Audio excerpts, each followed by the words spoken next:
Welcome back to another cause-inspired tutorial. Today we're going to look at creating a Facebook pixel and integrating that with your Google Tag Manager. From within Facebook Ads, go to the left-hand side and select the Business Tools menu. Then select Events Manager. This is where you'll find all your pixel and analytics information. Go to New, Add New Data Source and select Facebook Pixel.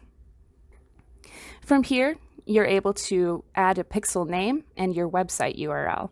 An easy pixel name is your company or nonprofit name with the word pixel. Click Create, and now you're done. Simply integrate it with Google Tag Manager by selecting Google Tag Manager and Set Up Partner. These next steps are key to follow. You definitely want to keep your automatic advanced matching on to have better performance for your ads in the future. Off-site, I am connecting my Google Tag Manager by logging in.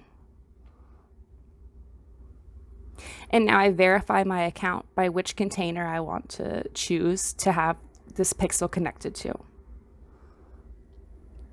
Now that I have finished, I can test the events live.